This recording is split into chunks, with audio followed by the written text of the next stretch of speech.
नमस्कार, स्वदेश न्यूज के खास प्रोग्राम जनता मांगे जवाब में आप सभी दर्शकों का स्वागत है। आपके साथ मैं हूं एसपी त्रिपाठी। राज्यों में सरकार के खिलाफ विपक्ष का एक बड़ा हथियार होता है अविश्वास प्रस्ताव।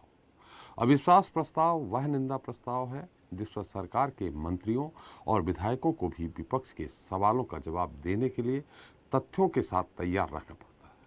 मध्य प्रदेश में 2013 के बाद यह दूसरा मौका था जब विपक्ष ने शिवराज सरकार पर आरोपों की झड़ी लगाई और शीतकालीन सत्र में अविश्वास पेश किया गया।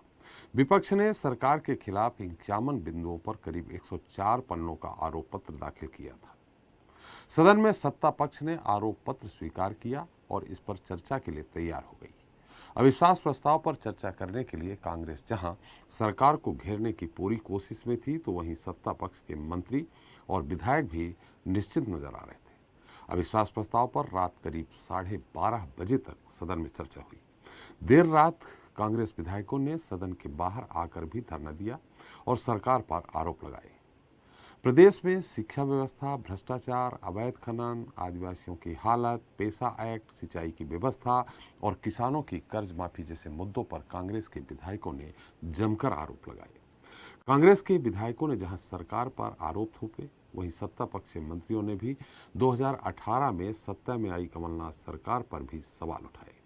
अविश्वास प्रस्ताव पर सदन में 2 दिन जमकर हंगामा हुआ और सरकार के खिलाफ लाया गया अविश्वास प्रस्ताव खारिज हो गया। 4 दिन तक कार्रवाई और 2 दिन अविश्वास प्रस्ताव पर चली इस बहस में जनता के मुद्दों से ज्यादा सत्ता की लड़ाई और पिछली व मौजूदा सरकार में आरोप प्रत्यारोप के मुद्दे ज्यादा उठे। सवाल है कि आरोप प्रत्यारोप के बीच सदन की कार्रवाई और बहस कितनी सार्थक हुई। सदन में चर्चा और इस प्रणाली में हंगामे और आरोपों से क्या कोई हल निकल सका? अविश्वास पर चर्चा करने के लिए विपक्ष के आरोप आखिर कितने दमदार थे? आज चर्चा इन्हीं मुद्दों पर करेंगे अविश्वास की आंच में।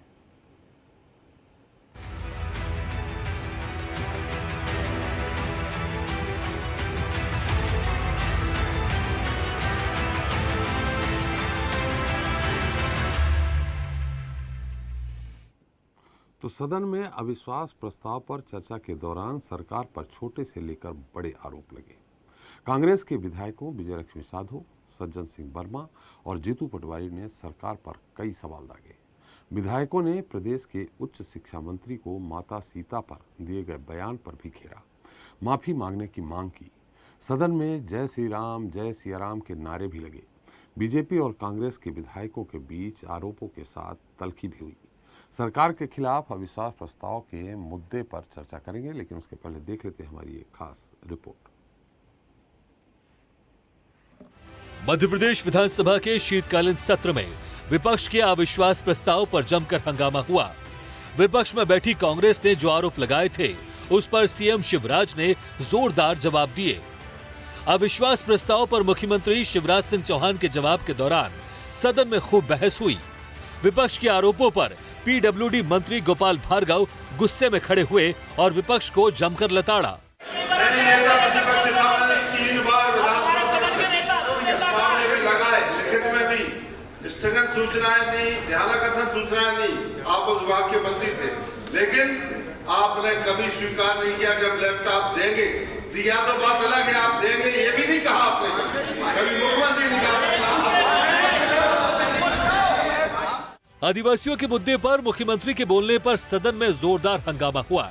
इस हंगामे के बीच गृह मंत्री नरोत्तम मिश्रा ने हस्तक्षेप किया और कहा कि हम हर चीज का प्रमाण रख रहे हैं और मुख्यमंत्री जो बात सदन में बोलते हैं वो अपने आप में ही महत्व रखता है। शोर शराबे के बीच मुख्यमंत्री को बार बार चुप रहना पड़ा। मुख्यमंत्री बार बार बैठ जाने का आग्रह करते रहे। गृह मंत्री नरोत्तम मिश्रा भी विपक्ष को शांत रहने की समझाइश देते दिखे।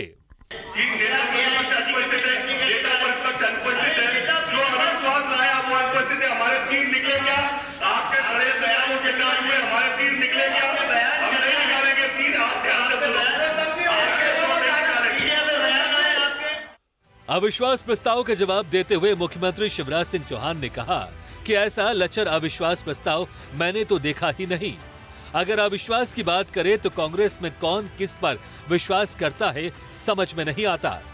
सदन में मुख्यमंत्री ने कहा हम पर आरोप लगाए जाते हैं कि हमने सरकार गिराई। कमलनाथ की सरकार में 165 दिन में 450 आईएएस, आईपीएस के तबादले किए गए। 15,000 से ज्यादा कर्मचारियों के तबादले हुए। मुख्यमंत्री ने यह तक कहा कि वल्लभ भवन दलालों का अड्डा बन गया था। सिंचाई के लिए पाइपलाइन की गुणवत्ता से भी कांग्रेस सरकार ने खिलवाड़ किया था। नियम शर्तों से भी खिलवाड़ किया गया। सदन में सीएम शिवराज ने कहा कि कांग्रेस सरकार ने भाजपा के विधायकों, नेताओं से बदले की भावना से नियम विरुद्ध जाकर कार्रवाई करने की कोशिश की। संपत्तियों को नेस्तानाबूद करने का कुचक्र रचा और कई दुकानें तोड़ी गई, लेकिन हमने राजनीतिक विद्वेष में कोई कार्रवाई नहीं की। अविश्वास प्रस्ताव जब वो लाए तो सबसे सलाह करके लाए, अकेले ले आए। हम पे आरोप लगाया गया हमने सत्ता के खातिर सरकार को।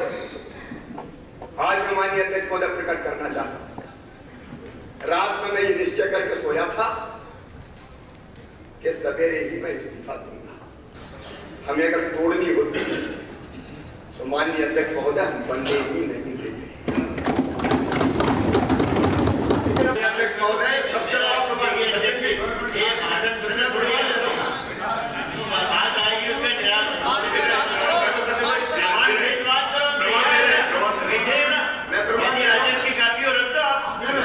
माननीय अध्यक्ष महोदय, मेरे पास सबसे बड़ा प्रमाण है। सहरिया, बेगा और भारिया बहनें जिनके खाते में पैसा नहीं पहुंचा, जब तक इनकी सरकार थी, हमारी सरकार ने फिर से डालना शुरू कर दिया। इसके एक दिन पहले यानी बुधवार को अविश्वास प्रस्ताव पर विपक्षी कांग्रेस ने जमकर आरोप लगाए और सदन में इन आरोपों पर लंबी बहस हुई। अविश्वास प्रस्ताव पर बैठक रात करीब 12:40 तक चली। सदन में खूब शोर शराबा हुआ। बुधवार को विधानसभा का तीसरा दिन काफी हंगामेदार रहा। नेता प्रतिपक्ष गोविंद सिंह ने कहा, सरकार सत्ता के मद में चूर है, विकास के बजाय प्रदेश को कर्ज में डाला गया। अविश्वास प्रस्ताव पर चर्चा के दौरान विधायक जीतू पटवारी, सज्जन सिंह वर्मा समेत कांग्रेसी विधायकों ने सरकार पर आरोप थोपे। हमारा अविश्वास प्रस्ताव है क्या? इस हिंसा और आतंक के खिलाफ है। गृह मंत्री हमारा, उसको एनसीआरबी के आंकड़े नहीं दिखते हैं, फिल्मों के ट्रेलर दिखते हैं। फिल्मों के ट्रेलर में कपड़े, एक्टर्स के कपड़े दिखते हैं, पर ये बलात्कार बेटियों के साथ होता है वो नहीं दिखता है। ये जब बात मैंने कही तो ओपीएस भदौरिया उसी सरकार का मंत्री है, पूरा मंत्रिमंडल बैठा था, उसने मुझ पर हमला करने की कोशिश की, दूर था, कर नहीं पाया। इसी विचारधारा के और इसी व्यवहार के खिलाफ ही अविश्वास प्रस्ताव है। 4 दिन की सदन की कार्यवाही में जमकर आरोप प्रत्यारोप हुए, खूब शोर शराबा और हंगामा हुआ और गुरुवार को मुख्यमंत्री के जवाब के बाद अविश्वास प्रस्ताव गिर गया और कार्यवाही अनिश्चितकाल के लिए स्थगित हो गई। सदन में गर्मागर्म बहस हुई और आरोप प्रत्यारोपों के बीच कई मुद्दों पर जोरदार हंगामा भी हुआ, लेकिन सवाल अब भी वही है कि इस कार्यवाही से केवल विधायकों के हित सधे या जनता के मुद्दों का भी हल निकला। ब्यूरो रिपोर्ट, स्वदेश न्यूज। तो जनता मांगे जवाब में आज के मुद्दे पर अविश्वास की आंच पर चर्चा करने के हमारे साथ जुड़ रहे हैं बीजेपी के पूर्व विधायक शंकर लाल तिवारी जी, जल्द ही हमारे साथ जुड़ेंगे। हमारे साथ राजनीतिक विश्लेषक डॉक्टर सत्यप्रकाश शर्मा जी जुड़े हैं और स्टूडियो में मौजूद हैं कांग्रेस विधायक कुंवर रविंद्र सिंह भिड़ौसा जी। वरिष्ठ पत्रकार आशीष दुबे जी भी हमारे साथ हैं। स्वदेश न्यूज के managing editor RP Srivastava ji हैं। आप सभी का हमारे इस खास कार्यक्रम में बहुत बहुत स्वागत है। सबसे पहले रविंद्र जी, आपसे ही सवाल है, जिस तरह से अविश्वास प्रस्ताव मुख्य हथियार होता है विपक्ष का, ये तब लाया जाता है जब पूरी तैयारी हो और सरकार को पूरी तरह से घेर लिया जाए। 2013 के बाद दूसरा हालांकि एक अविश्वास प्रस्ताव और आया था जिसको माने स्वीकार ही नहीं हुआ, ने आपके उपनेता ही अविश्वास कर बैठे अपने ही अविश्वास प्रस्ताव पर, तो वो नहीं हो पाया। लेकिन 2013 के बाद ये दूसरा अविश्वास प्रस्ताव है। ऐसे में जो देखने को मिला, सदन की कार्रवाई देखने को मिली, वो दमदारी, वो तैयारी नहीं दिखी जिससे आप सरकार को घेर सकें। झूठ का कोई पैमाना नहीं है जी, झूठ का कोई पैमाना नहीं है। ये बात इससे भी साबित होती है जी कि सदन का मैं सदस्य हूं, मैं वहां उपस्थित था जी जब माननीय मुख्यमंत्री जी ने ये कहा जी कि वल्लभ भवन दलालों का अड्डा बन गया था जी और तमाम अधिकारियों के ट्रांसफर हुए, जी पैसे लेकर के हुए, जी तो जीतू पटवारी जी ने कहा कि आपके पास कोई तथ्य है तो पटल पे रखिए। तो फिर रखा क्यों नहीं पटल पे? जी कोई बात झूठ बोलना और सदन में बोलना, बार बार बोलना, ये लोकतंत्र का हनन है। लोकतंत्र रहा ही नहीं। भारतीय जनता पार्टी ने लोकतंत्र की हत्या कर दी। और आप ऐसे नहीं, एक बात नहीं कह रहा हूं कि मैं वैसे ही कह रहा हूं चैनल पर बैठ करके, 15,000 घोषणाएं की हैं माननीय मुख्यमंत्री जी ने। उनपे क्या काम हुआ है, क्या प्रमाण था उसका पूछा गया उनसे। और 152 घोषणाएं नस्तीबंद कर दी गई जिन पे काम नहीं हुआ कुछ। तो ये पूरे प्रदेश की जनता समझ रही है कि आप सत्ता के मद में मदान्ध होकर के जिस प्रकार से अपने पद का दुरुपयोग कर रहे हैं, ये निश्चित रूप से जनता माफ नहीं करेगी 2023 में। और 2018 में देखिए, बातों की सफाई, कोई व्यक्ति होता है, एक पिता के 4 पुत्र होते हैं, चारों की क्षमताएं अलग अलग होती हैं जी। कोई कम बोलता है, कोई ज्यादा बोलता है, लेकिन तथ्य विपक्ष के पास बहुत कुछ है, बहुत कुछ बताया। चाहे गरीबों का निवाला मध्याह्न भोजन का मामला हो, घोटाले का, और अभी आपको पता है ये कृषि किसान के बेटा कहलाते माननीय मुख्यमंत्री जी, आपको पता है हजारों एकड़ जमीन ऐसी मध्य प्रदेश में जिस पे खेती हुई नहीं लेकिन कागजों में चल रही है। और ये प्रमाण आया, डंपर घोटाला, व्यापम घोटाला, ये बहुत से केस हैं जिनको पूरे सदन में हमारे वक्ताओं ने, हमारे विधायक साथियों ने, हमारे पूर्व मंत्री विधायक साथियों ने पूरी ताकत से, पूरी शिद्दत से, प्रमाण के साथ प्रस्तुत किया। लेकिन उसका सटीक जवाब न दे करके केवल कांग्रेस का रोना रोते रहे पूरे समय तक। मैं ये केवल चैनल के माध्यम से कह रहा हूं, पूरी जनता देख रही है, प्रदेश की और पूरे हिंदुस्तान की जनता देख रही है आपके चैनल को। मैं ये पूछ रहा हूं कि सत्ता जिसके पास होती है, सत्ता में रहने वाले सत्ताधारी माननीय मुख्यमंत्री जी, उनकी कैबिनेट, उनका नैतिक जिम्मेवारी है कि वो जनता के प्रति जवाब दे, सबसे पहले है, क्योंकि लॉ एंड ऑर्डर उनके पास है जी। मैं ये पूछ रहा हूं कि प्रदेश में सब कुछ ठीक है तो फिर किसान आत्महत्या क्यों कर रहे, नौजवान आत्महत्या क्यों कर रहे, क्यों इस प्रदेश में हाहाकार मचा हुआ है, महंगाई चरम सीमा पर है। ऐसे कितने प्रमाण पेश किए जाएं। डैम बना, डैम टूट गया तो टेंडर ठेका किसने दिया। और इस समय खनन में पहले कांग्रेस की बात अगर करते हैं तो मैं दावे से कह रहा हूं यहां बैठ करके कि जो कुछ भी हमारे पिताजी ने जो प्लेटफॉर्म हमको बना करके दिया है, उस प्लेटफॉर्म को ही तो हम आगे बढ़ा रहे, उसी पे तो हम आगे जा रहे।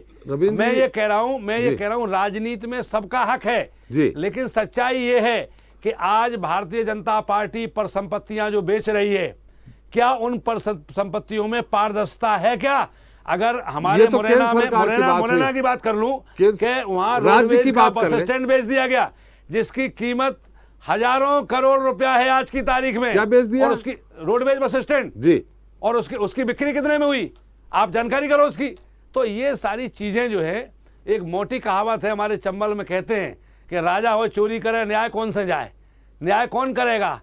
न्याय केवल बातों से नहीं, हम बातें बहुत अच्छी कर लें, हम झूठ बोलना, सफाई से बोलना, बार बार बोलना, ये सारी चीजें हम कर सकते हैं, लेकिन लंबे समय तक जनता में जो त्राहिमाम है, जो जनता में बेरोजगारी है, किसानों के साथ आज किसान खाद के लिए परेशान, बीज के लिए परेशान, महंगाई से परेशान, बाजरा खरीद करने के लिए हमने पत्र लिखा, माननीय मुख्यमंत्री जी से कहा कि आप बाजरा की खरीद में केवल आधा 300 रुपया प्रति कुंतल के हिसाब से उनके खाते में डाल दीजिए, तो वो नहीं डाला। बड़े बड़े उद्योगपतियों के लिए माफ करने के लिए भारतीय जनता पार्टी के पास 10,99,000 करोड़ रुपया आ गया, लेकिन गरीबों के लिए नहीं है। और मुख्यमंत्री जी ने यह भी स्वीकार किया आज कि कांग्रेस के समय में किसानों का कर्जा माफ हुआ, जबकि कितने जगह आप निकालिए रिकॉर्ड, कितने जगह मीटिंगों में उन्होंने कहा, सभाओं में उन्होंने कहा कि कर्जा माफ नहीं हुआ, लेकिन आज सदन में उस चीज को स्वीकार किया उन्होंने।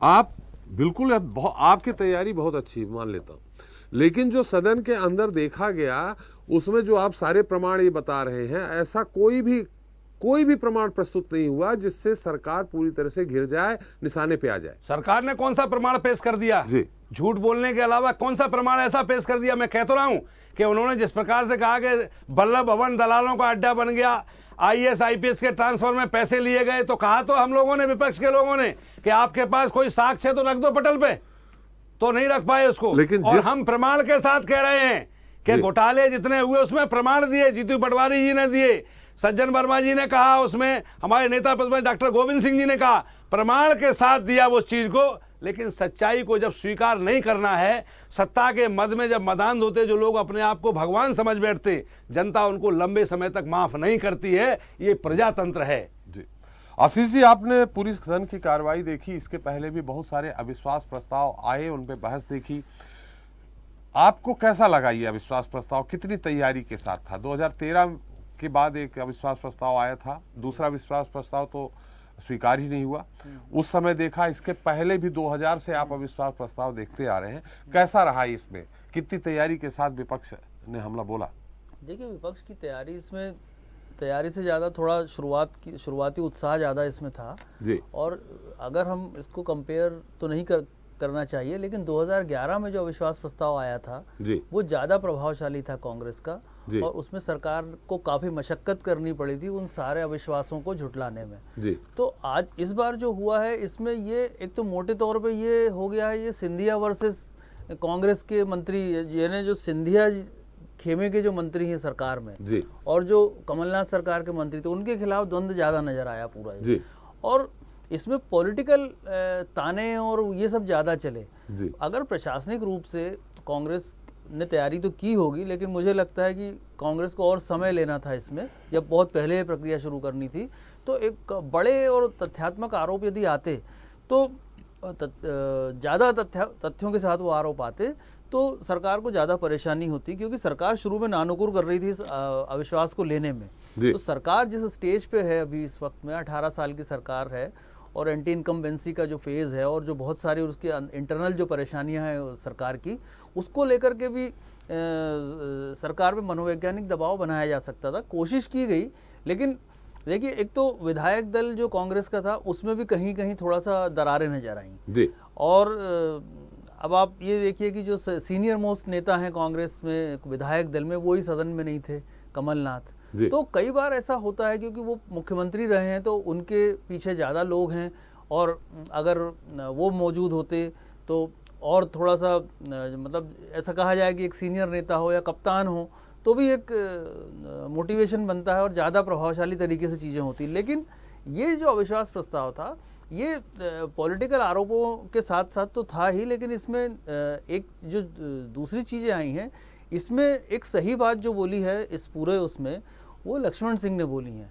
लक्ष्मण सिंह ने कुछ बातें ऐसी कही हैं जो इस सरकार के लिए भी आईना है और खुद कांग्रेस के लिए भी। उन्होंने ये कहा है कि जो भाजपा जीत रही है तो उसकी वजह ये नहीं है कि भाजपा बहुत अच्छे काम कर रही है, बल्कि इसमें कांग्रेस में हमारी खुद की खामियां हैं जिसकी वजह से हम हार रहे हैं। तो वो खामी बार बार नज़र आ रही है कांग्रेस में, और इस अविश्वास में भी वही चीज़ नज़र आई। अगर इस मामले में बहुत सारे और भी ऐसे मामले थे, प्रशासनिक मामले थे, जो आम आदमी से जुड़े मामले थे, और ज़्यादा प्रभावशाली ढंग से उठाए जाने थे, तो उसमें ज़्यादा सरकार को मजबूर किया जा सकता था। जी बिल्कुल सही कहा। कोरोना जैसे मुद्दा था, डैम बह गया वो मुद्दा था, इन पे कोई उतनी भारी चोट नहीं कर पाई विपक्ष जितनी करनी चाहिए थी। सत्यप्रकाश जी, ये अविश्वास प्रस्ताव मुख्य हथियार होता है विपक्ष का और यही आईना दिखाता है। और ये आपने भी देखा होगा, ये अविश्वास प्रस्ताव जब चुनाव के समय आता है, चुनावी वर्ष होता है, तब जरूर आता है। चुनावी वर्ष के समय भी पिछली बार राकेश चौधरी जी चूंकि अविश्वास प्रस्ताव पे ही उन्होंने अविश्वास प्रस्ताव जता दिया था, नेता उपनेता होने के कारण, इस कारण अविश्वास प्रस्ताव स्वीकार नहीं किया गया था। लेकिन इस बार अच्छी बात यह है कि स्वीकार हुआ, बहस भी हुई, लंबी बहस हुई, इतनी उम्मीद नहीं थी। लेकिन ये जनता के बीच कितना प्रभावी होगा जो सरकार को घेर सके?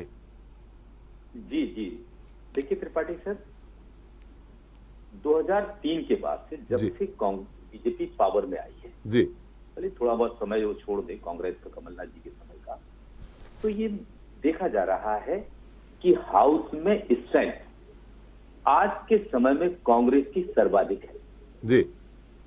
ऐसे समय में हाउस में कांग्रेस का परफॉर्मेंस पिछले अविश्वास प्रस्ताव की अपेक्षा बहुत मजबूत होना चाहिए था। मैं नरोत्तम मिश्रा को कोट नहीं कर रहा हूं, उन्होंने स्वयं ये कहा है कि मैंने अपने जीवन में पहली बार पुअरेस्ट नो कॉन्फिडेंस मोशन देखा है। ये कहीं ना कहीं सत्यता की ओर ले जाता है, क्योंकि लीडर ऑफ अपोजिशन ने जब इस प्रस्ताव को लाए हैं, इस मोशन को लाए हैं, तो उनका जो कम्युनिकेशन स्किल है, या मैं ये कहूं कि उनकी जो प्रिपरेशन है जी वो कहीं ना कहीं आक्रामक या स्किलफुल नहीं दिखी। जी इसमें जो मैसेज पब्लिक डोमेन में जाना चाहिए था हाउस से निकलकर कांग्रेस के फेवर में, वो जाता हुआ नजर नहीं आया। क्योंकि मैं 2 दिन ये देखा मैंने असेंबली में, तो नेता प्रतिपक्ष का जो परफॉर्मेंस होना चाहिए, जिन आधारों पर वो अपनी बात को उठाते हैं, उन आधारों में ही वो भूल जाते हैं। कहीं कुछ बोल जाते हैं तो कहीं कुछ बोल जाते हैं, डाटा का पूरा एनालिसिस नहीं करके आते हैं, ना डाटा का पढ़ के आते हैं। केवल एक आक्रामक जवान से किसी चीज पर हो जाने से ये चीजें सामने नहीं आती। हालांकि त्रिपाठी जी यहाँ सभी विद्वान बैठे हैं और आप महाविद्वान हैं, आपने जने कब से रिपोर्टिंग और कब से एडिटिंग कितना सारा किया है। आपने देखा होगा कि ये मैजिक का खेल है, ये नंबर मैजिक का खेल है।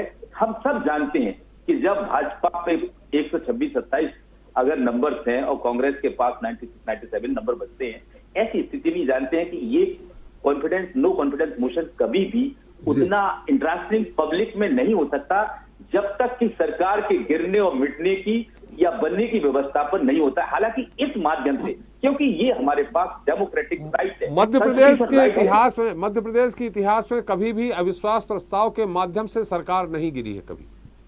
हाँ, उसे बिल्कुल सही कहा। उससे पहले ही, क्योंकि जब कमलनाथ का मामला था 2020 में मार्च में, तो कमलनाथ जी ने पहले ही इस्तीफा दे दिया था। एक चीज अभी हमारे साथी पत्रकार ने बोला है, ये बिल्कुल सही है कि भले ही कागजों में हाउस में लीडर डॉक्टर गोविंद सिंह हो, लेकिन जो कांग्रेस का लीडर इस समय कोई है तो वो कमलनाथ जी हैं। अगर आप अविश्वास प्रस्ताव लाते हैं, आपने उस दिन क्यों चूज किया? स्पीकर से आप रिक्वेस्ट करते जिस दिन कमलनाथ जी होते, क्योंकि कमलनाथ जी मध्य प्रदेश में कांग्रेस को लीड कर रहे हैं और ऐसे में जो भी मेंबर्स हैं कांग्रेस के, वो इतने रेस्पॉन्सिबल नहीं दिखते हैं, क्योंकि मालूम है कि वो जानते हैं कि डॉक्टर गोविंद सिंह के सामने रेस्पॉन्सिबल होने से ना तो उनका टिकट बचेगा ना टिकट कटेगा, उस जैसी स्थिति कोई निर्मित नहीं होगी और ना ही उनको आगामी समय में कोई बहुत बड़ा फायदा मिल सकता है। इसलिए हाउस में ऐसे लीडर का रहना भी बहुत जरूरी था। मैं तो ये कहूंगा कि 2013 में राकेश चौधरी के समय में जो भाजपा ने झटका दिया था, उस झटके ने कांग्रेस की पूरी तैयारी को धोकर रख दिया था। लेकिन ऐसे नो कॉन्फिडेंस मोशन से आपने कहा कि इलेक्शंस के पहले जब आते हैं तो ये कहीं ना कहीं सरकार को विभिन्न इश्यूज पर घेरने का बड़ा प्रयास करते हैं और इसका बेनिफिट आगामी चुनाव में पब्लिक में ऐसा देने जाते हैं जिससे कि पब्लिक समझे कि सरकार इन मामलों पर घिरी है। लेकिन वो मामले सिर्फ लोकायुक्त में अधिकारियों के मामले को लेकर आप पब्लिक पर नहीं इतना आरोप लगा सकते। केवल करप्शन का आरोप नहीं है, पब्लिक के लिए सरकार की जिम्मेदारियां और भी कुछ हैं। करप्शन एक अलग चीज है। आप देखिए, सड़क, बिजली, पानी, आप इन पर घेरें, आप शिक्षा, स्वास्थ्य, सुरक्षा इन पर घेरें। अब तीनों चीजों में देखते हैं कि कई जगह सरकार फेल दिखती है, लेकिन कांग्रेस अपनी पूरी तैयारी, हालांकि आज कांग्रेस के जो विधायक हैं उनकी मुझे लगता है कि लीडर ऑफ अपोजिशन से अच्छी तैयारी है। तो ऐसी तैयारी लेके अगर आप जाएं तो देखो, मामा ने कितनी अच्छी बात कही शिवराज सिंह जी ने कि उन्होंने जो प्रिमिटिव ट्राइब्स हैं उनका जिक्र किया है कि उन्होंने कहा कि उनके लिए हमने मल न्यूट्रिशन को रोकने के लिए, जो देश में एक ब्लॉट है मध्य प्रदेश, उसको रोकने के लिए हमने 1000 रुपए सबको दिए उन लोगों को, आप वो भी नहीं बांट पाए। तो ऐसे चीजों में आपने इस चीज को रोकने के लिए क्या स्टेप लिए, ये भी तो कांग्रेस की तरफ से ये चीजें आनी चाहिए थी। तो उनका प्रभाव पब्लिक पर एक जबरदस्त जाता है, ज्यादा पड़ता। जी सही बात है। श्रीवास्तव जी, देखिए त्रिपाठी जो कल से अभी हम देख रहे हैं, जो अविश्वास प्रस्ताव जिस तरह से कांग्रेस ने लाया है जी, हमें लगता है कि बिल्कुल सही कहा आशीष जी ने कि कोई पूरी तैयारी नहीं थी नेता प्रतिपक्ष की, और शायद हमने ये भी देखा कि जो भी बातें कह रहे हैं उसके लिए प्रमाण भी होना चाहिए, उसके लिए डेटाज होने चाहिए जी। शायद इतने कमज़ोर ढंग से इसकी प्रस्तुति नहीं होनी चाहिए थी, जबकि ये पता है कि अभी चुनाव आने वाले हैं और उस चुनाव के पहले उनको सरकार को घेरने का पूरा मौका था। ये अविश्वास प्रस्ताव सरकार को घेरने के लिए था, गिराने के लिए नहीं था। तो जब घेरने के लिए था तो अच्छी तरीके से घेरना चाहिए था। और जहाँ तक आप देखिए, सरकार के कई ऐसे मुद्दे पिछले दिनों में कई मुद्दे ऐसे आए हैं जिस पर अच्छी तैयारी के साथ सरकार को घेरा जा सकता है। एक बात और ध्यान दीजिएगा, और हम आप दोनों साथी थे, हमने देखा कि कितने सफाई से उन लोगों को इस प्रस्ताव पर चर्चा करने के लिए भारतीय जनता पार्टी ने लगाया जो पहले कांग्रेस में थे जी, और वो पूरी उनकी पोल पट्टी उनको खोल रहे थे अपनी पुरानी सरकार के, जिसमें वो मंत्री भी थे और विधायक भी थे। अब आप ये बताइए, सारी खामियां तो वो गिना रहे थे और चुपचाप इनको सुनने के अलावा कोई चारा नहीं था, उसको किसी तरह से काउंटर कर नहीं पा रहे थे। तो पूरा जो भारतीय जनता पार्टी ने इनके अविश्वास प्रस्ताव को पहले ही भांप लिया था और उसके हिसाब से ही अपने वक्ताओं को चुना, और उनके चुनने में जो है उन्होंने पूरी की पूरी खामी गिना दी उनके 18 महीने की सरकार की। तो आप ये समझिए कि जो एंटी इनकम्बेंसी इन सालों में होनी चाहिए, जो सरकार थी, बहुत सारे मुद्दे हैं, स्वास्थ्य, शिक्षा, सुरक्षा और भी सारे मुद्दे हैं। आप देखिए खनन का भी, हालांकि कुछ मामलों में आप देखेंगे कि बड़े मतलब एक तरह से प्रभावशाली ढंग से मुद्दे भी उठाए गए, ऐसा नहीं है, लेकिन सरकार उनको हवाई कर दी। उन्होंने उस मुद्दे को कहीं पर ना ही उसको संज्ञान में लाने ही नहीं दिया, उल्टे जो सारे आरोप आप लगाने के लिए सरकार पर अविश्वास प्रस्ताव लाए, लेकिन उल्टा आरोप जो है आप पे लग रहा था, पुरानी सरकार पे लग तो रहा था। ये एक सबसे बड़ी बात ये थी कि इस अविश्वास प्रस्ताव को जो है विपक्ष को पूरी तैयारी के साथ लाना चाहिए था, ताकि जनमानस में, जनता में इनके द्वारा जो बातें कही जा रही हैं, जो काउंटर किया जा रहा है सरकार को लेके, वो सामने निकल के सामने आए। लेकिन शायद वैसा नहीं हुआ। हमें लगता है कि हालांकि बड़ी लंबी बहस हुई, करीब जो है रात के 1:30 बजे तक बहस हुई। हमने अभी देखा है कि बहुत लंबे समय तक चलने वाला, लंबे समय तक अविश्वास प्रस्ताव कई घंटों तक चला, लेकिन कुल लब्बो लुआब ये था कि मुख्यमंत्री के जो है इसके जवाब के बाद सरकार को तो वैसे भी वॉक ओवर मिलना था और ये अनिश्चित काल के लिए जो है विधानसभा स्थगित हुई। लेकिन ये ज़रूर है कि इस अविश्वास प्रस्ताव को कांग्रेस पार्टी जोरदार ढंग से सदन के सामने ला सकती थी और सरकार को अच्छे तरीके से घेर सकती थी। रविंद्र जी, एक बात देखी गई, हमारा सवाल यहाँ ये है कि देखिए, घर का भीषण लंका ढा गया। निश्चित तौर पे जो हमने पूरे सदन की कार्रवाई देखी, उसमें जैसे आशीष जी ने भी कहा कि जो पूर्व मंत्री थे, माने कांग्रेस में जो मंत्री थे, जो अभी भी मंत्री हैं, उन लोगों ने कमलनाथ सरकार की जो खामियां थी, यहाँ तक कि घोषणा पत्र कैसे बनाया गया उसके बारे में बताया। अगर उनके विभागों का, चाहे महेंद्र सिंह सिसोदिया हो, तुलसी सिलावट हो, प्रद्युम्न सिंह तोमर हो, इन लोगों ने जिस तरह से आक्रामक ढंग से कमलनाथ सरकार को घेरने का प्रयास किया, कम से कम इनके विभागों, पंचायत कल्याण विभाग हो, ऊर्जा विभाग हो, सिंचाई विभाग हो, इनके विभागों में जो त्रुटियां थी, जो भ्रष्टाचार हुआ है, अगर उनको घेरते तो शायद ये स्थिति नहीं बनती कि आपके ही जो समय में मंत्री थे वो आपकी सरकार, अपनी सरकार की खामियां गिना रहे हैं, वाहवाही लूट रहे हैं। इसकी तैयारी कहीं नहीं दिखी। सिंचाई विभाग का हो, ऊर्जा विभाग का हो, पंचायत विभाग का हो, इनमें क्या गड़बड़ियां हैं, बहुत सारी गड़बड़ियां हैं, इनको कहीं बिंदुवार नहीं गिनाया, जिसके कारण उनका हौसला बुलंद था। नहीं, ऊर्जा पे भी हमारे पूर्व जो मंत्री थे डिपार्टमेंट के जी, उन्होंने ऊर्जा पे बहुत कायदे से, मतलब एक बिंदुवार चर्चा की जी, और उस चर्चा का सही बात तो ये है कि अगर सदन की पूरी कार्रवाई निकाल करके देख लिया जाए जी, तो मैं आपसे गारंटी दे रहा हूँ, क्योंकि मैं सदन का सदस्य हूँ, एक एक चीज को, पूरे सदन का समय में वहाँ उपस्थित था जी, जी, और मैंने एक एक चीज को बारीकी से सुना और समझा। जी, मैं आपसे कह रहा हूं कि चाहे वो शिक्षा का हो, चाहे वो स्वास्थ्य का हो, चाहे वो सुरक्षा का हो। स्वास्थ्य के मामले में जरूर आपने थोड़ा बहुत घेरा नहीं है। शिक्षा के मामले में हमारे विधायक ग्वालियर से प्रवीण पाठक जी ने जी, केवल अपनी, प्रदेश की तो बहुत बड़ी चीज है, प्रदेश में तो बहुत सारी चीजें निकल आएंगी, केवल उन्होंने अपनी विधानसभा के स्कूलों के फर्नीचर की बात रख दी, उसका जवाब नहीं दे पाई सरकार कि आपने 19 साल में क्या किया। शिक्षा के क्षेत्र में मध्य प्रदेश को इतना पीछे ढकेल दिया है, क्या स्थिति पैदा कर दी है, ये सारी बातें हुई। ऊर्जा पे माननीय हमारे जो मंत्री हैं प्रद्युम्न सिंह जी, वो तो बड़ी तरह से झल्ला गए जी। जब उनकी सच्चाई को सामने लाया गया, और ये तो अध्यक्ष महोदय ने भी कहा कि आप खम्भे पे चढ़ते हैं, पता नहीं कहाँ चढ़ते हैं, आप तो सही जवाब दीजिए, तो वो जवाब नहीं दे पाए उसका।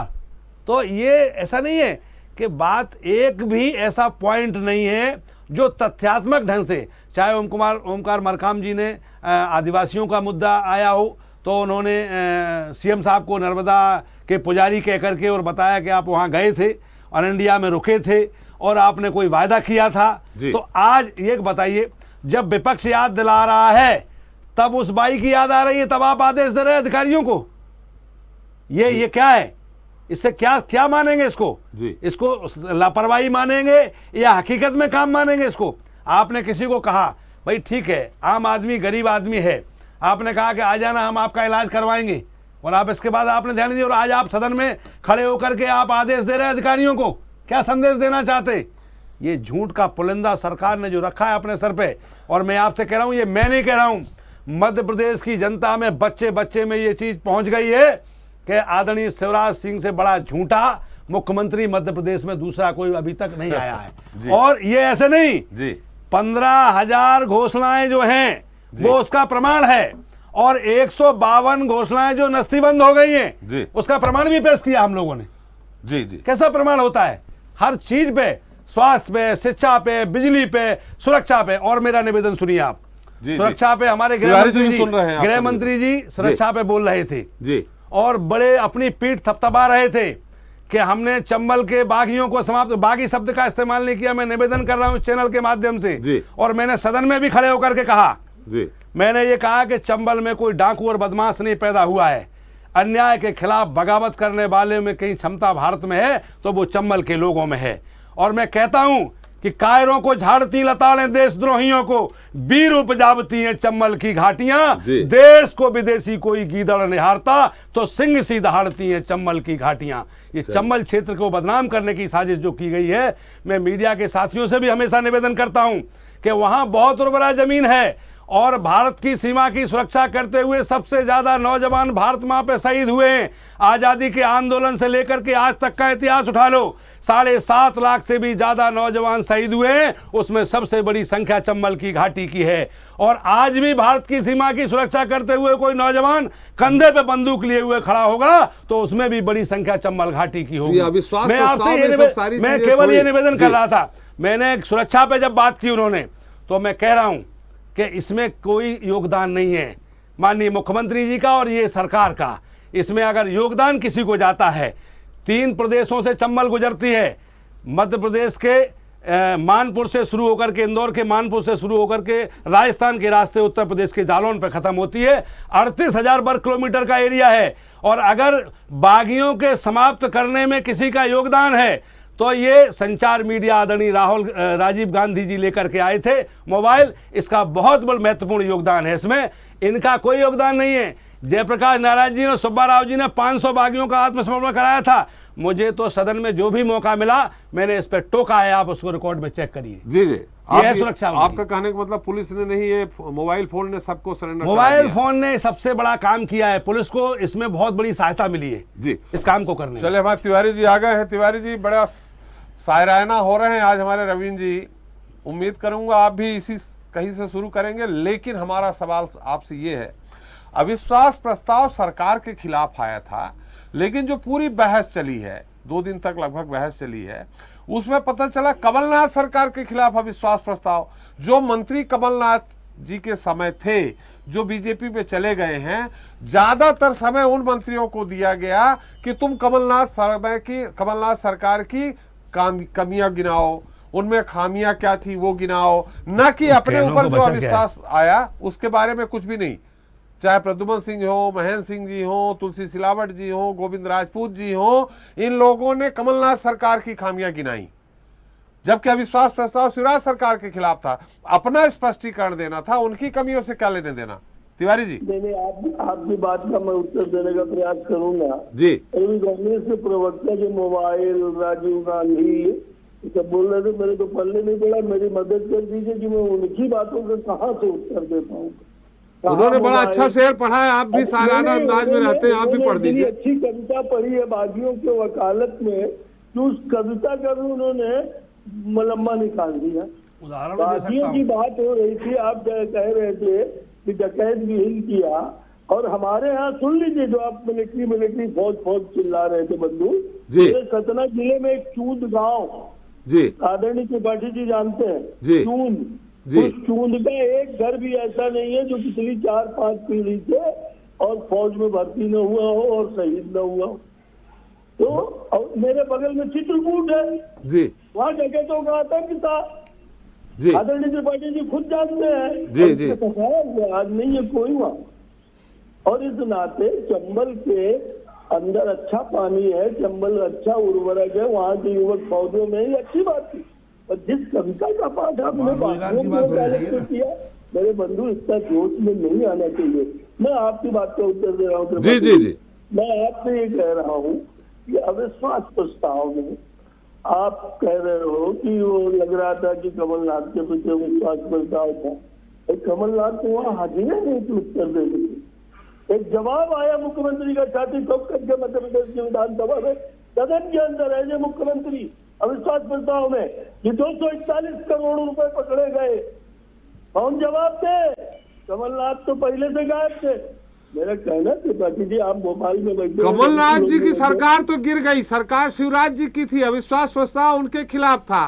तो कमलनाथ जी के आपके जो मंत्री वहां थे वो आपके इधर आ गए, उन्हीं से ज्यादा वक्तव्य दिलवाया गया, ज्यादा सफाई पेश करवाई गई। त्रिपाठी जी, मैं आपके प्रश्न को समझ रहा हूँ। आप देख लीजिए एक एक बिंदु का उत्तर। जी 13 घंटे कल मुख्यमंत्री और प्रदेश के वरिष्ठ पत्रकार हाउस में बैठे, लंच खत्म किया गया। ये आरोप लगाते थे हमको समय नहीं मिलता, और कल आधे विधायक गायब थे। पूछना चाहते हो विधायकों को फिर जारी होता है जी अविश्वास प्रस्ताव के समय। जी। अविश्वास प्रस्ताव विपक्ष का ब्रह्मास्त्र होता है जी। कल इन्होंने विधानसभा में पहले भी बहुत अविश्वास प्रस्ताव आए हैं, मेरे से अच्छे समझदार लोग बैठे हैं, इन्हें देखा 36 घंटे बहस होती। आप बताइए, इस ब्रह्मास्त्र को इन्होंने मखौल और मजाक बना दिया। एक एक बिंदु का उत्तर दिया गया। ये कहना सही नहीं है कि जो आरोप पत्र है तो उसको उसी को उत्तर देने तो खड़े हुए थे। और एक कहावत भी तो बैठी थी जी। यूपा बोले तो बोले, चलनी बोल रही थी, और इसलिए आपको लग रहा है कि वो अविश्वास प्रस्ताव औने मुंह तो गिरना ही था, पर फिर मुड़ाते ओले पड़ गए। न खुदा ही मिला, न मिसाले सनम, न इधर गिरे न उधर जी। गिरे। और इसलिए बात खत्म हो जाए, आप ही के पास आ जाए। कोई तथ्य नहीं था जी। कोई तैयारी नहीं थी इनकी, और ये सिर्फ वहाँ मखौलबाजी, ठिठोलीबाजी और भड़ास। तिवारी जी, अविश्वास प्रस्ताव तो औधे वो सभी, चाहे आप लाए हो, कभी पटवा जी लाए हो, कभी तो गिरे हैं। अविश्वास प्रस्ताव में आज तक मध्य प्रदेश के इतिहास में कोई सरकार नहीं गिरी है। मैंने ये नहीं कहा, मैंने ये कहा यौने वो तो गिरना ही था, पर वो एक मात्र राजनीतिक कर्मकांड बन के रह गया। जी। मेरा कहना ये है जी। तो आज तक के विपक्ष के प्रस्तावों के सामने मैं सोचता हूँ विधानसभा की गरिमा को और ब्रह्मास्त्र को, जो विपक्ष का ब्रह्मास्त्र है विश्वास प्रस्ताव। तिवारी जी, कम से कम विधानसभा में आए 6-7 अविश्वास प्रस्तावों पे मैं आंखों से देखा हूं, सुना हूं, लेकिन ये नहीं सुना इसके पहले कि पिछली सरकार में क्या गड़बड़ियां थी उसका उत्तर दिया जाए। अपने ऊपर जो आरोप लगे हैं उसकी सफाई दी जा सकती है। क्या घोषणा पत्र कैसे कांग्रेस का बन रहा था, सफाई देते हुए आईना दिखाया गया है, उसकी सफाई देते हुए आईना दिखाया गया है। मैंने कहा ना जी, उसकी सफाई एक एक बिंदु की दी गई है, और उसके बाद आईना दिखाया गया है कि आपने 450 IAS और IPS का ट्रांसफर कर दिया, और पहली बार IAS IPS के ट्रांसफर में नोट चले। वल्लभ भवन भ्रष्टाचार, इसका क्या प्रूफ था? इसका क्या प्रूफ था? कहा तो था पटल पे रखो। ये इसका प्रूफ क्या था कि नोट चले? हम प्रूफ दे रहे हैं, उसका जवाब नहीं दे रहे। 241 करोड़ पकड़े गए तो कहाँ से आए? 241 करोड़ पकड़े गए तो क्या वो ट्रांसफर के ही थे क्या?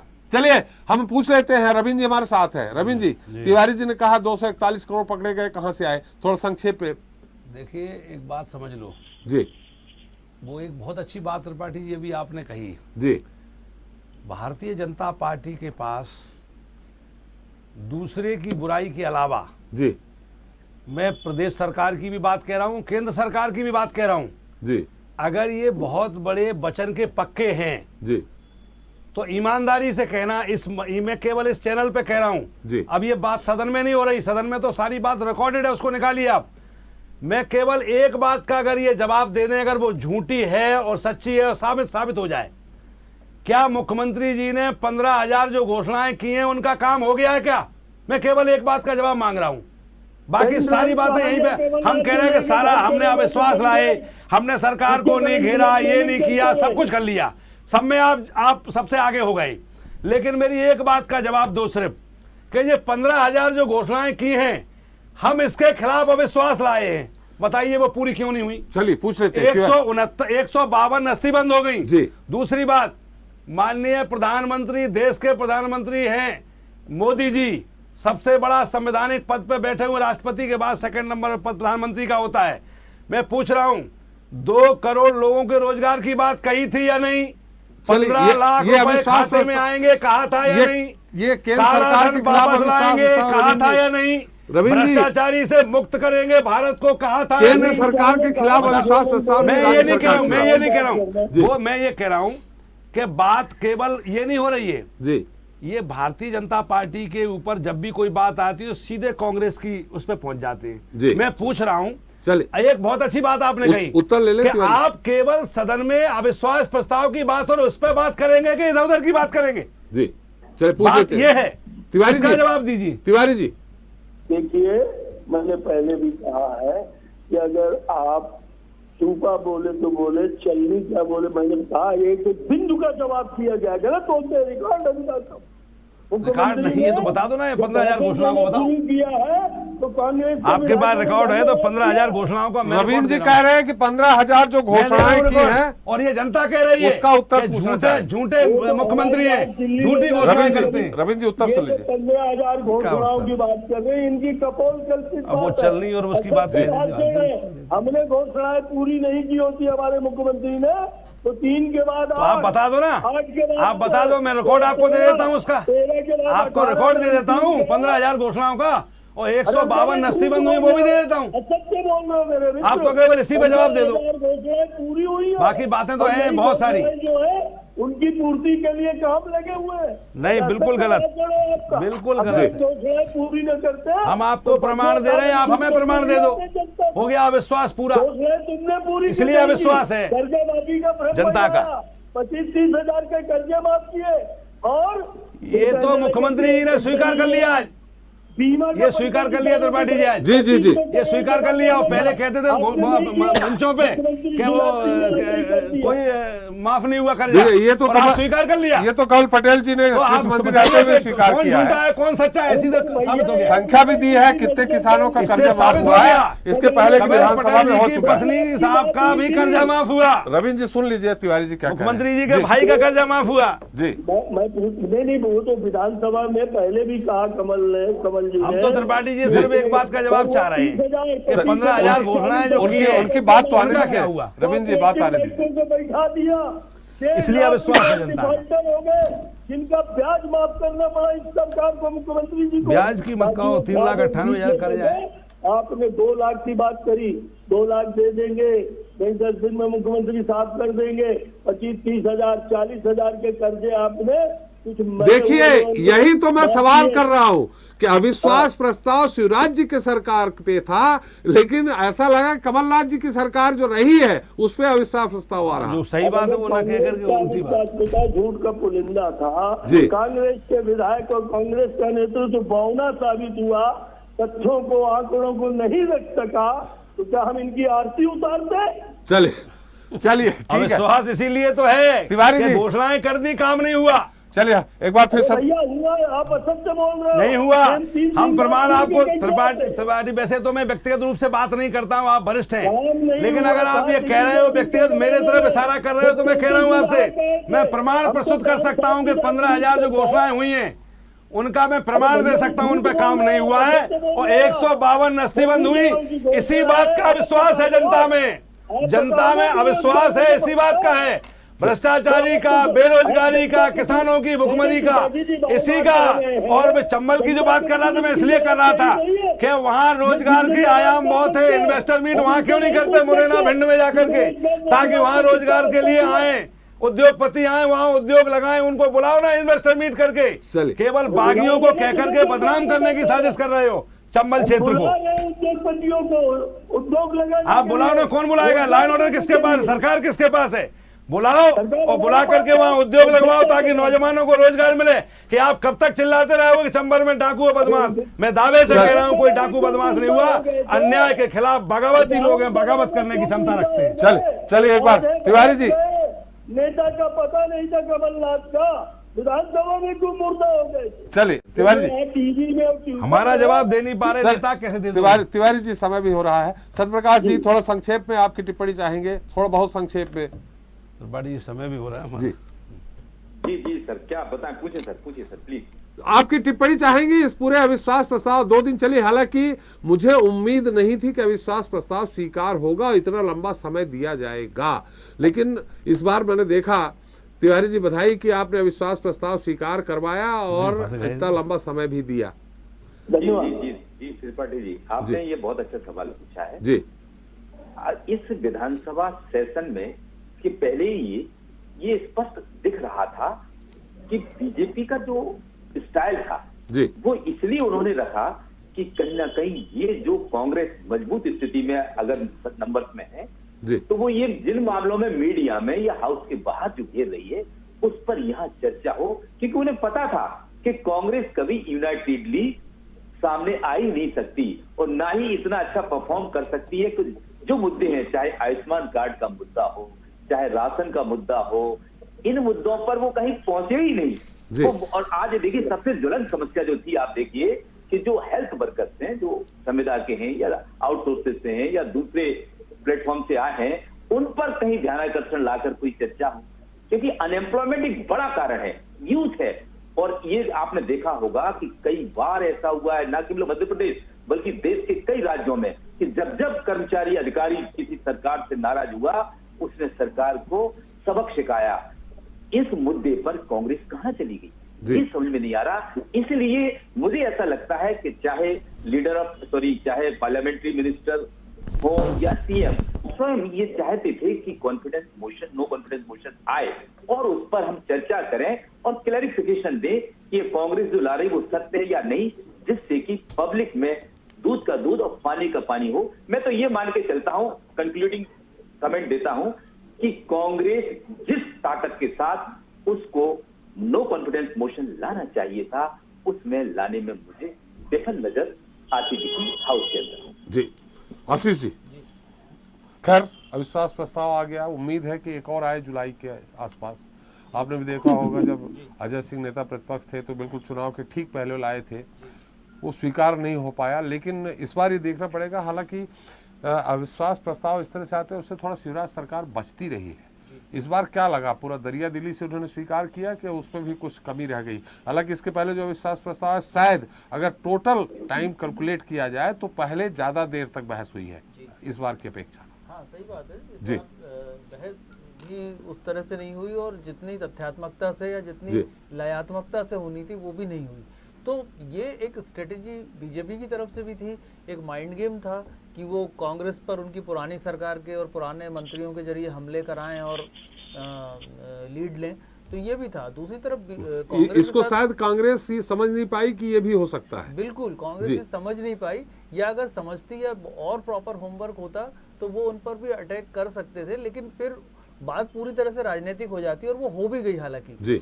तो दूसरी बात यह है कि अगर कांग्रेस के पास जो भी मुद्दे थे, जो भी तथ्य थे, जैसे उनके बकौल कांग्रेस जो तथ्य थे, तो जब इसमें थोड़ी सी उनका मैनेजमेंट भी खराब देखा कि जिस तरह से बीजेपी अपने विधायकों को, जो उनकी स्ट्रेटेजी होती है, कवर फायर देते हैं वो लोग, पीछे से सपोर्ट करते हैं, उस तरह का सपोर्ट कांग्रेस में अक्सर नहीं होता है। तो जो आदमी मुद्दा उठाता है वो कमोवेश अकेला पड़ जाता है। तो उसके पीछे अगर इस तरह का सपोर्ट होता, कवर फायर जिसको कहते हैं वो होता, तो वो ज़्यादा टिक के अपनी बात कर पाती कांग्रेस। तो यहाँ पर जो है एक पूरा मैनेजमेंट बिखरा हुआ था। और इसमें भी सही बात थी जो मैंने पहले भी कहा कि जो सीनियर मोस्ट लोग होते हैं उनका होना जरूरी होता है ताकि सारी चीज़ें ठीक चले, वरना फिर जब वो नहीं होते हैं तो हर आदमी नेता होता है, तो वो स्थिति बिखराव साफ समझ आता है।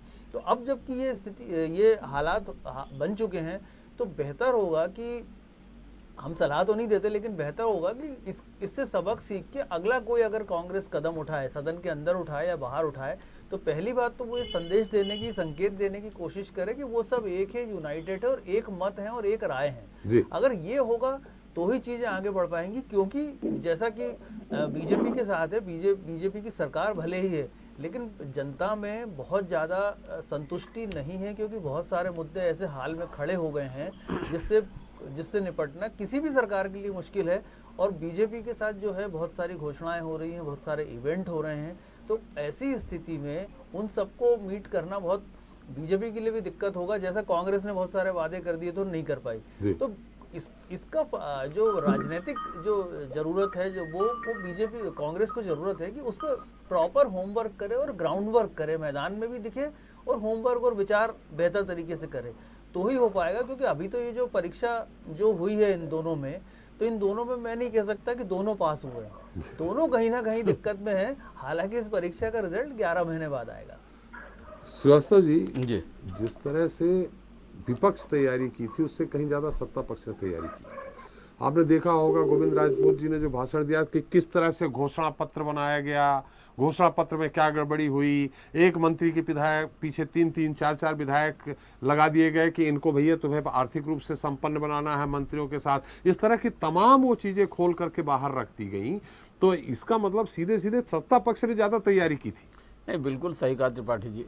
जहाँ तक हम लोगों ने देखा भी जी कि उन मंत्रियों को, उन जो कांग्रेस पार्टी से आए नेताओं को जो है सत्ता पक्ष ने ज़्यादा मुखर करा है, और इनकी स्ट्रेटजी थी। वो जानते थे कि, इसीलिए आपने देखा होगा कि आपने कहा ना कि शिवराज सरकार पहले अविश्वास प्रस्ताव से बचती रहती थी, लेकिन इस बार उन्होंने बचने की कोशिश नहीं किया। वो जानते थे, उन्होंने स्ट्रेटजी पहले तैयार कर लिया कि इस अविश्वास प्रस्ताव को ग्राह्य करो और इसके बाद जो है ऐसे लोगों को लगा दो जो इनकी ही सरकार की 18 महीने की सरकार की एक एक पोल खोलना शुरू करे, जिसका तो पोल खोल वाली बात है।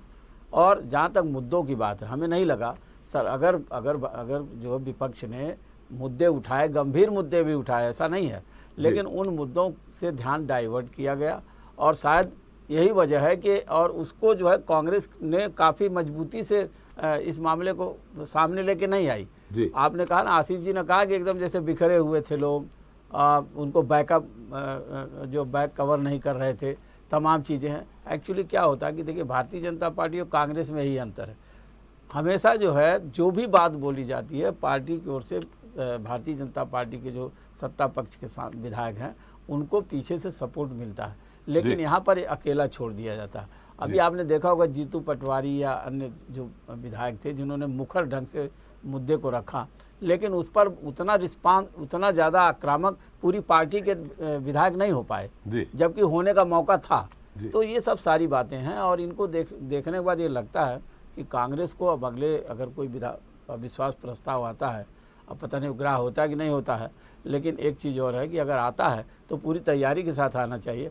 जहाँ तक कि इस बार की जो रणनीति है, इसको देखते हुए कांग्रेस के जो नेता है, और आप समझिए कि कमलनाथ जी थे ही नहीं विधानसभा में, तो एक लीडर की भी एक वो रहता है, लोगों को बल मिलता है। तो ये सब सारी चीज़ें हैं, और इनको देखते हुए अगली बार अगर कोई ऐसा प्रस्ताव आता है तो कांग्रेस को पूरी तैयारी करनी होगी। अन्यथा इसी तरह से एक कोरम पूरा हो गया कि जो है अविश्वास प्रस्ताव लाया जाए, और एक कोरम अपने ओर से पूरा कर लिया विपक्ष ने। चलते चलते तिवारी जी, बहुत संक्षेप में पूछना चाहेंगे, कब तक आप कमलनाथ की सरकार 15 महीने जो रही है उसको कोस करके आगे बढ़ते रहेंगे? अब आपको ऐसी शिवराज सरकार को, इस नई सरकार में 32 महीने हो गए लगभग, कब तक 15 महीने को गिनाएंगे? बहुत संक्षेप में जानना चाहेंगे। नहीं, हमने अपनी हर बिंदुओं का जवाब भी दिया है। उदाहरणार्थ बता रहा हूँ, कर्जा माफ किया, और कमल जी ने भी कहा, पटेल जी ने, उनने, पर आप देखिए कि 30-40 हजार कर्जे माफ हुए। तो बड़ी गंभीरता से पूछे, वरिष्ठ लोग बैठे हैं, 1 रुपए भी क्या आपने किसी नेशनल बैंक को प्रदेश सरकार खजाने से दिया? कहीं नहीं दिया। सारे कोऑपरेटिव बैंक बैठ गए, 1.5 लाख किसान डिफॉल्टर हो गए। आपने तो 2500 करोड़ रुपए किसानों के बीमा कान से जमा नहीं किया, पैसे के रोना रोते रहे। और उसके बावजूद जैसे सीएम आए, उन्होंने 4000 रुपए किसान कल्याण निधि में बढ़ा के 6000 से दिल्ली की 10,000 कर दिया, और 2500 करोड़ रुपए किसानों को जमा कर दिया। आप 50 साल राजकीय 7 लाख हेक्टेयर की हमको सिंचाई मिली थी, हमने उसको 4500 हेक्टेयर कर दिया। हमने काम किया, हम जबरदस्ती। वही तो हम कह रहे हैं, अपने कामों को गिनाइए, कमलनाथ जी की नाकामियों को ना गिनाइए। नहीं कहा, देखिए किसी ने लूट लिया हो प्रदेश को तो फिर उससे पूछना चाहिए ये अविश्वास प्रस्ताव में इधर उधर की तुम्हें बात कर, तो तू ये बता कि तेरा अविश्वास प्रस्ताव हाउस में चिल्ली क्यों होगा। चलिए तिवारी जी, थोड़ा सा इस तरफ भी ध्यान दे लीजिए। श्रीवास्तव जी ने इशारा किया कि उस तथ्य को ठीक से नहीं रख पाए जी। अविश्वास प्रस्ताव में। इसके बड़े पोलिंग पे आप कहते हो आपने 5-6 अटेम्प्ट किया, मैं मानता हूँ आपने किया, दस्तावेजी प्रमाण आते हैं, आंकड़े आते हैं, कहीं कुछ नहीं, 74 गजट की तरह भाषण, और वो भी जीतू पटवारी, जिसका बता ही दिया कि गुटों में बटी पार्टी है। कमलनाथ जी की इच्छा के विरुद्ध यह अविश्वास प्रस्ताव आया है। मैं खुद ही पत्रकार बंधुओं से विनम्रता से कह रहा हूँ। चलिए फिर आप कमलनाथ जी की तरफ चले गए, समय कम है इसलिए मैं आपको रोक रहा हूँ। चला जाओ इमरान खान की तरफ लड़ना, तो वो मुझे मालूम है, इमरान खान की तरफ तो जाएंगे ही, जब केंद्र में चुनाव होगा तो आप इमरान खान की तरफ भी जाएंगे, पाकिस्तान भी जाएंगे, जिन्ना की बाजार में भी जाएंगे, सब जगह जाएंगे। ये प्रस्ताव सिर्फ एक राजनीतिक कर्मकांड बन के रह गया और सिर मुड़ाते इन पर ओले पड़ गए। मेरे वरिष्ठ चैनल स्वदेश के एंकर साहब त्रिपाठी जी जैसे एंकर को कहना पड़ रहा है कि विश्वास प्रस्ताव शिवराज के खिलाफ। चलिए आप हमारे ऊपर को ठीकरा फोड़ रहे हैं, हमारे ऊपर ठीकरा मत फोड़िए पंडित जी। चलिए आप कह रहे हो भैया कि कमलनाथ के खिलाफ ज्यादा बात हुई, शिवराज के खिलाफ कम हुई, कुछ था ही नहीं तो क्या करूँ। चलिए मतलब ये समझ जाऊं कि बीजेपी के पास कुछ नहीं था, इसलिए कमलनाथ जी की नाकामियों को गिना रहे थे। धन्यवाद कर रहा हूँ जो विश्लेषक और चिंतक बैठे हैं, उन्होंने आपने हमें सर्टिफिकेट दिया, हमारी तैयारी डबल थी। चलिए तो क्या हम उनकी आरती उतारते, जरूर घंटी बजाते इनके झूठ के पुलिंदे पर, क्या करते हैं। चलिए तिवारी जी, एक और आएगा जुलाई में, जुलाई में एक और अविश्वास प्रस्ताव आएगा, उसके लिए भी तैयार रहिए। तलवार उठेंगी, वो बाजू मेरे हाथ में। चलिए बहुत बहुत धन्यवाद आपका, आप हमारे साथ चर्चा में शरीक हुए। रविंद्र जी आपका भी बहुत बहुत धन्यवाद, सत्यप्रकाश जी आपका, आशीष जी आपका, और आरपी श्रीवास्तव जी आपका हमारे साथ चर्चा में शरीक होने के लिए। तो सियासत में आरोप प्रत्यारोपों का दौर हमेशा से चलता रहा है। सरकार के कामों से असंतुष्ट विपक्षी दल के विधायक सत्ता पक्ष के खिलाफ अविश्वास प्रस्ताव लाएं और उस पर बहस भी करें, लेकिन भाषा और मर्यादाएं असंसदीय न हो, चर्चा सार्थक हो और सरकार पर आरोप भी लगे, क्योंकि सरकार की आलोचना करना भी लोकतंत्र का एक हिस्सा है, मगर यह संसदीय मर्यादाओं की सीमा में रहकर हो तो बेहतर होगा। जनता मांगे जवाब इतना ही। नमस्कार।